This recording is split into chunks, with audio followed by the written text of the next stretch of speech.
And you have recently written encouraging U.S. Latino entrepreneurs to look toward Latin America for business opportunities and profits. How can Latin America's growth help the U.S. economy? Well, it's simple. You have over 2 million Latino or Hispanic businesses in the United States. That's not a small number. That market in the United States of Hispanics, which are, as the latest census would point to, over 50 million people, it is the largest Latin American economy, if you were considering it that way, after Brazil. It's $1.3 trillion. It's not a small market. Mm-hmm. Univision knows this very well. Mm-hmm. Now, having said that, U.S. growth is going to be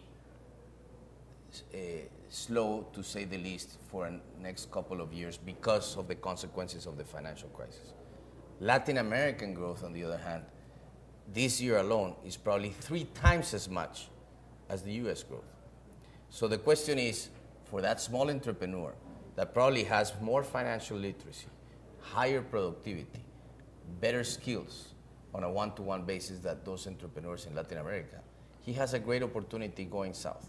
And that American dream that he felt and that he developed in the United States, today I would say is possible in Latin America. Mm-hmm. You famously called this the decade of Latin America.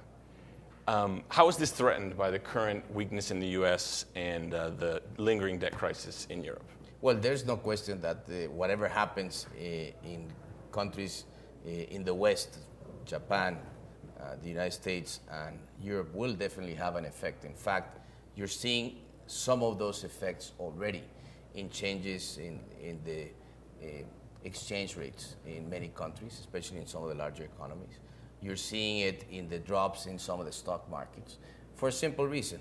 The minute that you look at probably since July, the destruction of value in world stock markets is probably close to $6 trillion.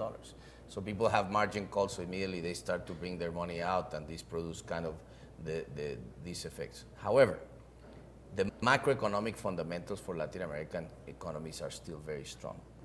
I mean, it's strong for most of the countries at least.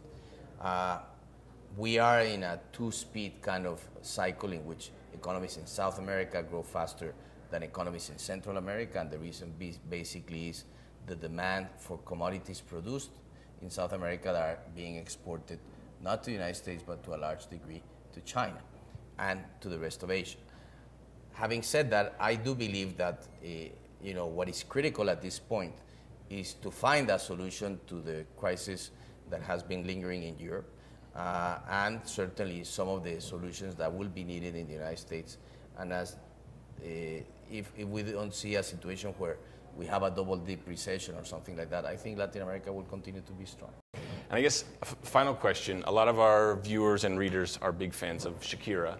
She's involved with a few projects with the IDB. What is it like to work with Shakira, and maybe give us an update on her projects with the IDB?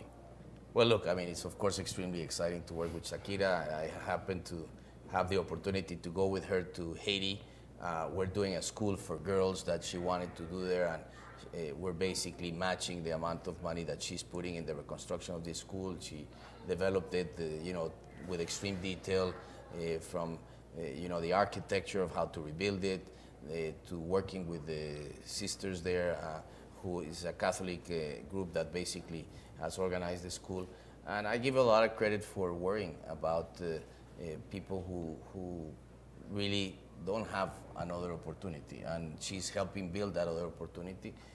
We've worked with her a lot in the development of something she feels very much to her heart, which is the question of early childhood development. And again, this is an area that we're working with her not only in Haiti but throughout Latin America as well. Okay, President Moreno, thank you very much. Thank you.